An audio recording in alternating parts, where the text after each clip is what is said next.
Chairman Peoples Party Bilawal Bhutto Zardari news conference کر رہے ہیں، جبکہ دوسری جانب وفاقی وزیر اطلاعات فواد چودھری بھی میڈیا سے گفتگو کر رہے ہیں۔ فائنانس سیکٹری مقرر کیا گیا ہے۔ سراج صاحب پہلے بھی پارٹی کے جو سراج خان جو ہیں وہ پہلے بھی پارٹی کی فائنانس سیکٹری کی ذمہ داریاں جو ہیں وہ انجام دیتے رہے ہیں، انہی کو کنٹینیو کیا گیا ہے۔ اور اس کی بڑی وجہ یہ بھی ہے کہ جس اچھے طریقے سے تحریک انصاف نے اپنی جو فنڈنگ ہے اس کو منظم رکھا۔ یہ ہم پاکستان کی تحریک انصاف کی جو ہماری ٹیم ہے اس کو بھی مبارکباد دینا چاہتے ہیں، جنہوں نے اکاؤنٹنگ کے اسپیشلی کسی اور پارٹی میں رواج نہیں تھا اس طرح کا، جس طرح سے تحریک انصاف نے اپنی فنڈنگ جو ہے اس کو ڈاکومنٹ کیا اور الیکشن کمیشن کے سامنے پیش کیا۔ 40,000 سے زیادہ ممبران جو ہیں وہ تحریک انصاف کے، انہوں نے اس فنڈنگ میں اپنا حصہ ڈالا اور ایک طاقتور اور مضبوط پارٹی کو کھڑا کیا۔ میں ان تمام جن لوگوں نے عمران خان کے اوپر اعتماد کیا ان کو بھی شکریہ ادا کرنا چاہتا ہوں۔ اور آج اس کے بعد جس طرح سے الیکشن کمیشن میں یہ معاملہ کھلا اور آپ نے دیکھا کہ کس طرح سے سرخرو ہوئی پاکستان تحریک انصاف اس سارے معاملے میں، وہ بھی ایک بالکل اب تاریخ کا حصہ ہے۔ اور اب ہم انتظار کر رہے ہیں کہ جو الیکشن کمیشن نے 10 دن کے اندر یہ کہا ہے کہ جو پی ایم ایل این اور پیپلز پارٹی کے فنڈنگ جو ہے اس کے اوپر انکوائری رپورٹ بھی سامنے آ جائے گی، تو ہم جو تحریک انصاف کے لوگ ہیں ہم انتظار کر رہے ہیں کہ ان کے ذرا گن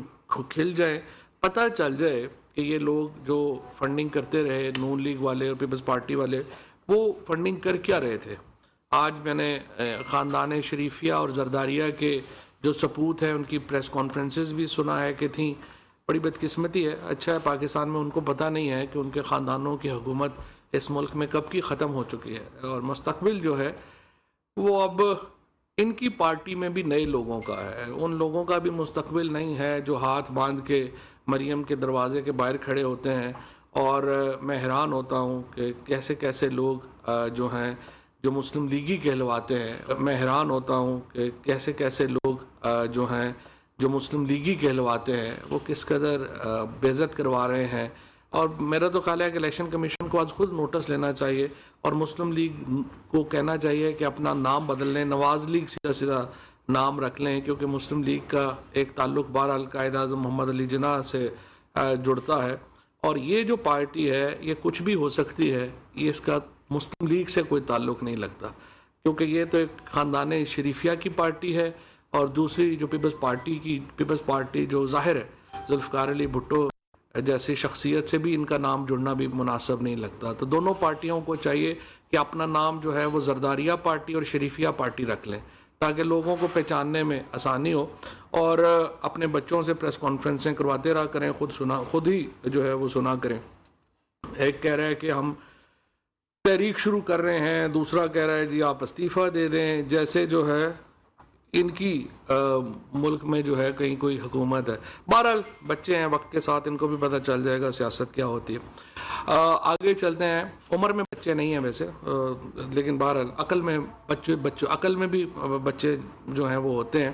اس کا تعلق جو ہے وہ عمر سے نہیں ہوتا۔ کئی لوگ جو ہیں وہ بوڑھے بھی ہو جائیں تو ان کو عقل تو نہیں آتی ہے، اور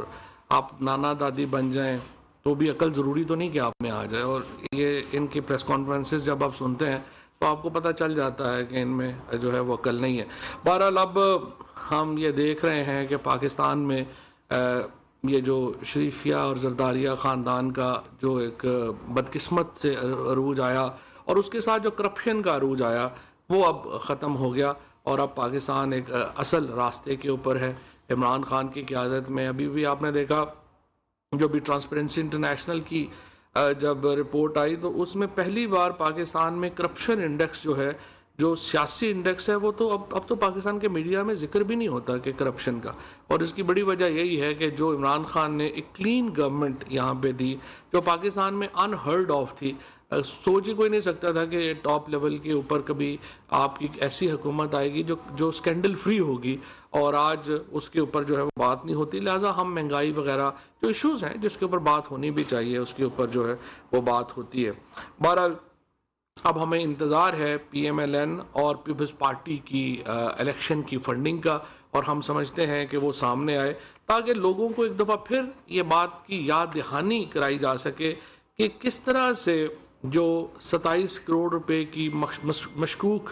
ٹرانزیکشنز نون لیگ کے حبیب بینک لمیٹڈ کے اکاؤنٹس میں دوران اسکروٹنی سامنے آئیں، اور بھون داس کے نام کے اوپر 3 کروڑ روپے کی انٹری ڈالی گئی، اور پھر حنیف خان 4.5 کروڑ روپے ان کے اکاؤنٹ میں جمع کراتے ہیں، اور پھر وہ 4.5 کروڑ روپیہ نواز شریف واپس اپنے اکاؤنٹ میں جمع کرا لیتے ہیں۔ یعنی نون لیگ کی پارٹی کو منی لانڈرنگ کے لیے استعمال کیا گیا، اور آج یہ سارا خاندان جو ہے وہ خود باہر بیٹھا ہے۔ نواز شریف جو ہے وہ کبھی ایک ریسٹورنٹ جا رہے ہیں، دوسرے ریسٹورنٹ جا رہے ہیں، 17 مہینے ہو گئے ہیں ان کا علاج ہی مکمل نہیں ہو رہا۔ اور دوسری بات یہ ہے کہ انہوں نے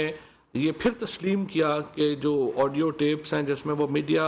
کے لوگوں کو تھریٹ کر رہی ہیں، کسی کو گالیاں بک رہی ہیں، کسی کو جو ہے وہ توہین کر رہی ہیں، یہ وہ تمام ٹیپس جو تھیں وہ اصلی تھیں، اور اب ان کے اعتراف کے بعد مجھے لگتا یہی ہے کہ اس کے ساتھ ان میں تھوڑی سی اگر شرم بھی ہوتی تو وہ اپنی جو پوزیشن ہے سو کالڈ اس سے وہ ہٹتی اور معافی بھی مانگتی پاکستان کے عوام سے بھی اور میڈیا کے لوگوں سے بھی جن کو انہوں نے گالیاں دیں۔ بہرحال یہ تو ان کی مرضی ہے۔ میں سمپل یہ بتانا چاہتا ہوں آپ کو کہ جو ہمارا پاکستان تحریک انصاف کا جو نقطہ نظر ہے وہ بالکل واضح ہے۔ ہم نے ابھی خیبر پختونخوا میں شفاف انتخابات کروائے ہیں۔ ہم انشاءاللہ پنجاب میں ایک بہت ہی شفاف جو مقامی حکومتوں کے انتخابات ہیں وہ کرانے جا رہے ہیں۔ پنجاب میں جو اس وقت مدت ہے ان کی لوکل گورنمنٹس کی وہ مکمل ہو گئی ہے، ایڈمنسٹریٹرز نے اس کا چارج لے لیا ہے، اور اب ہم جو قانون پاس کرانے کا مرحلہ ہے وہ آخری مرحلے میں داخل ہو گئے ہیں، اور انشاءاللہ تعالی بڑی جلدی یہ قانون جو ہے وہ پاس ہو جائے گا۔ اس کے ساتھ ساتھ وزیر اعظم نے آج یہ ہدایت کی ہے پارٹی کو کہ وہ جو مقامی حکومتوں کے انتخابات ہیں ان کو ان کی تیاری کریں۔ اس ضمن میں ہم پیپلز پارٹی اور پی ایم ایل این سے رابطہ کر رہے ہیں کہ جو ضابطہ اخلاق ہے اس میں تبدیلی لائی جائے، اور ایم این ایز کو اور منسٹرز کو اور پرائم منسٹرز جو ہیں ان کو الیکشن کیمپین میں حصہ لینے کی اجازت ہونی چاہیے۔ ہم سمجھتے ہیں کہ یہ بالکل ایک مضحکہ خیز قسم کا ضابطہ اخلاق ہے جس میں یہ کہا جا رہا ہے کہ ایم این ایز ہیں یا ایم پی ایز ہیں یا دیگر جو لوگ ہیں جو پولیٹیکل لوگ ہیں وہ ان کو اپنے حلقوں میں کیمپینز نہیں چلا سکتے، اور روزانہ ایک ہم دیکھتے ہیں کہ نوٹس ایشو ہو جاتا ہے۔ یہ ہم سمجھتے ہیں کہ ایک بالکل مضحکہ خیز ہے، اور ہماری کوشش یہی ہے کہ اس میں جو ساری جو پارٹیز ہیں وہ مل کر اس کے اوپر ایک الیکشن کمیشن کو ضابطہ اخلاق کو اثر نو ترتیب دینے کا کہیں، اور تاکہ اس ضمن میں بھی ہم جو ہے وہ آگے بڑھ سکیں۔ جہاں تک ہمارا تعلق ہے کہ اگلے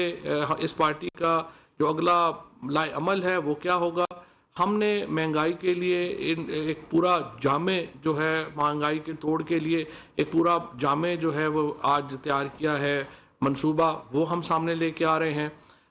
جو فائننس بل ہے وہ جنوری کے دوسرے ہفتے میں انشاءاللہ تعالی پاس ہو جائے گا۔ 10 جنوری کو قومی اسمبلی کا اجلاس جو ہے وہ طلب کر لیا گیا ہے، اور اسی اجلاس میں یہ جو بل ہے منی بل ہے انشاءاللہ تعالی یہ پاس ہو جائے گا۔ اس کے بعد جو اسٹیٹ بینک کا لا ہے وہ بھی اس کے ساتھ ساتھ چل رہا ہے، وہ بھی اسی ضمن میں پاس ہو جائے گا، جس سے ایک اسٹیبلٹی استحکام آپ دیکھیں گے ہمارے ہاں جو اس کے آئی ایم ایف کے سائن ہونے کے بعد ایک استحکام جو ہے معاشی استحکام جو ہے وہ آئے گا، ڈالر کی قیمت میں استحکام آئے گا،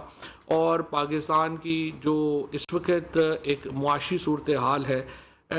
کورونا کے باوجود اتنا بڑی بلا ہے جو کہ 100 سال میں ایک بار آتی ہے، اس کے باوجود ہم نے پاکستان میں جو معاشی ترقی دیکھ رہے ہیں اس وقت تمام معاشی اشاریے جو ہیں پاکستان کے وہ مثبت ہیں، چاہے وہ ایک گروتھ ریٹ ہو۔ آپ اس وقت تقریباً 4.5-5% کے اوپر آپ جو توقع ہے تمام اداروں کو وہ یہ ہے کہ 4.5-5% پہ پاکستان کا گروتھ ریٹ ہے، جو انشاءاللہ بہت ہی ایک ہیلدی گروتھ ریٹ ہے، اور اس سے پاکستان میں آئندہ آنے والے چند مہینوں میں مہنگائی کی کمر بھی ٹوٹے گی اور معاشی استحکام بھی ہمیں جو ہے وہ نظر آئے گا۔ باقی جو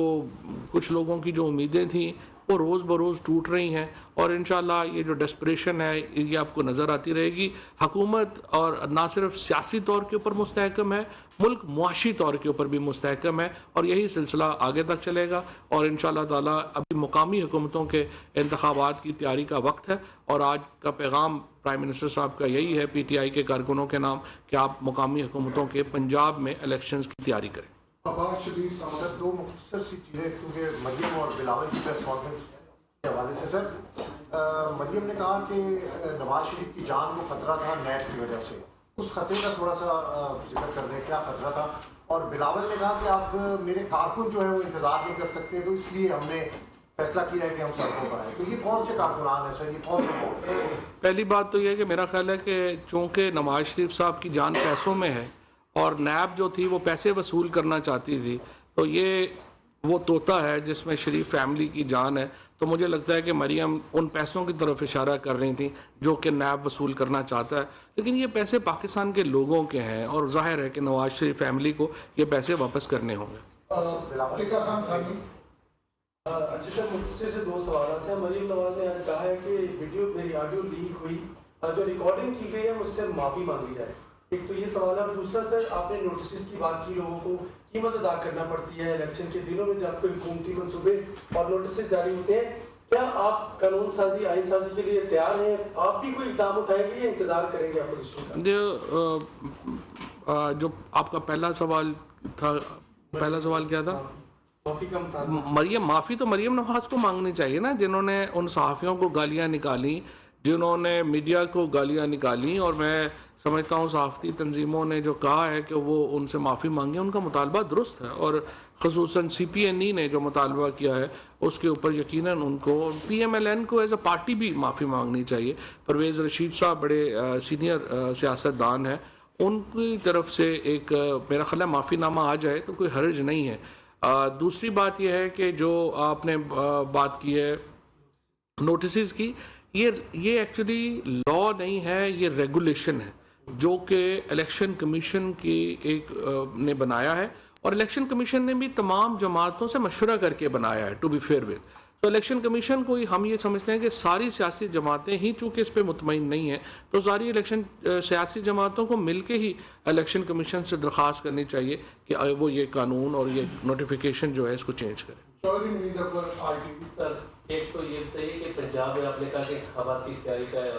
ہدایت کی ہے پرائم منسٹر صاحب نے، تو کب تک متوقع ہے یہ جو انتخابات ہیں، پہلا؟ اور دوسرا یہ کہ آپ اپوزیشن کو کہہ رہے ہیں کہ آپ کے ساتھ بیٹھے اور آپ کے خلاف کوئی بات ہو جائے، نظر یہ آ رہا ہے کہ اس طرح ایک سال سے کہ حکومت اور اپوزیشن کسی بھی ایک کوئی پلیٹ فارم پہ نہ بیٹھ رہی ہے نہ بات کر رہی ہے، تو کیسے ممکن ہوگا کسی بھی ملک میں، کسی بھی اس میں سیاسی نظام میں چلنے میں دونوں جو ہے کہتے ہیں کہ گاڑی کے دو پہیے ہیں، لیکن یہاں لگ رہا ہے کہ دونوں پہیوں کی سمجھ مختلف ہے، تو آپ اس کے بارے میں کیا کہیں گے؟ لیکن ہماری آفر تو کھلی ہے اپوزیشن کو، ہم صرف یہ چاہتے ہیں کہ وہ ہر وقت اپنے مقدمات کے اوپر بات نہ کریں، اگر وہ بڑی اصلاحات کے اوپر بات کریں گے، اگر وہ بڑی جو لیگل لیجسلیشنز ہیں ان پہ بات کرنا چاہتے ہیں تو اس کے لیے ہمارے دروازے کھلے ہیں۔ جہاں تک اس بات کا تعلق ہے کہ وہ اس کے اوپر بیٹھیں گے، الیکٹورل ریفارمز کے اوپر، اکنامک ریفارمز کے اوپر، اس کے لیے تو ہمہ وقت جو ہے وہ تیار ہے۔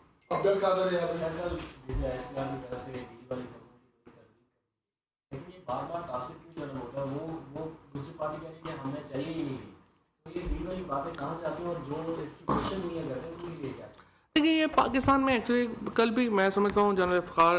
جو تھے انہوں نے بالکل بڑی اچھی بات کہی کہ آپ 24 گھنٹے اس ملک میں ہم اسٹیبلشمنٹ کا رول میڈیا کے اوپر ڈسکس ہوتا رہتا ہے، یہ بڑی ہی ایک انہیلدی بات ہے، اور اس کے نتیجے میں پاکستان میں جو ادارے ہیں وہ کمزور ہو رہے ہیں، انٹرنیشنلی جو ہے وہ ہمارا امیج اچھا نہیں جاتا ہے، اور یہ جو پارٹیز جو ہیں خصوصاً جو اپوزیشن میں پارٹیز چونکہ اپنے پاؤں پہ کھڑے نہیں ہو سکتے، وہ پارٹیز جو ہیں وہ ڈیلیں چاہتی ہیں، جن کا قد نہیں ہے، وہ دوسروں کے کندھوں پہ کھڑا ہو کے بڑا ہونا چاہتی ہیں، ان کی اپنے جو پاؤں ہیں وہ نہیں ہیں، اس لیے یہ باتیں کرتے ہیں۔ ادروائز جو ہے وہ آپ نے الیکشن لڑنا ہے، عوام نے ووٹ دینا ہے، اور آپ نے واپس آنا ہے۔ ہماری جو کانسٹیٹیوشنل سکیم ہے اس میں تمام اداروں کا کردار لکھ دیا گیا ہے، اور اس کے مطابق تمام اداروں نے اپنا کردار ادا کرنا ہے، اور پاکستان کا مستقبل جو ہے وہ